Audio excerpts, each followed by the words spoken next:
కూటమి ప్రభుత్వంపై వైసీపీ నేతలు విషం చిమ్ముతున్నారని మంత్రి పార్థసారథి అన్నారు. మోంతా తుఫాను పంట నష్టంపై కూటమి ప్రభుత్వం తప్పుడు లెక్కలు చూపిస్తోందని చెబుతున్న వైసీపీ నేతలు ఆ లెక్కలు తప్పు అని రుజువు చేయాలన్నారు. ఏలూరు జిల్లాలో నిర్వహించిన మీడియా సమావేశంలో మంత్రి మాట్లాడారు. తమ ప్రభుత్వం చెప్పిన లెక్కలు తప్పు అని రుజువు చేస్తే దేనికైనా సిద్ధమని, వైసీపీ చేస్తున్న ఆరోపణలు తప్పైతే క్షమాపణలు చెప్పాలని డిమాండ్ చేశారు.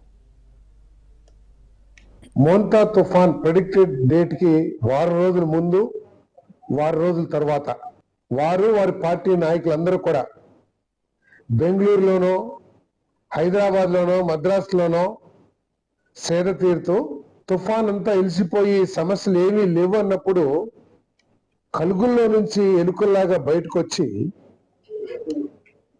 ఈరోజు రోడ్డు మీద పడి బీభత్సం సృష్టించి రైతుల పట్ల, ప్రజల పట్ల కపట ప్రేమని ఏ విధంగా ప్రదర్శిస్తున్నారో మనందరం కూడా చూస్తా ఉన్నాం. ప్రజలందరూ కూడా భయపడుతున్నారు. ఎందుకు వస్తున్నారు వీళ్ళు జగన్మోహన్ రెడ్డి గారు అసలు రోడ్డు మీదకి?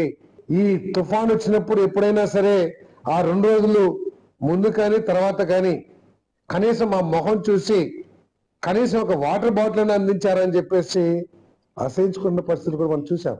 నేను అడుగుతా ఉన్నాను, ఇతర రాష్ట్రాల్లోని నాయకులు కానీ తటస్థులు ఎవరైతే ఉంటారో, లేదు మన రాష్ట్రంలోని తటస్థులైనా సరే ఈ YSRCP 70 km at 7 hours programme ఏదైతే ఉందో ఆ ప్రోగ్రాం రైతుల్ని పరామర్శించడానికి అన్నట్లుందా, లేకపోతే రాజు వెడలే రభసకు అన్నట్లుందా?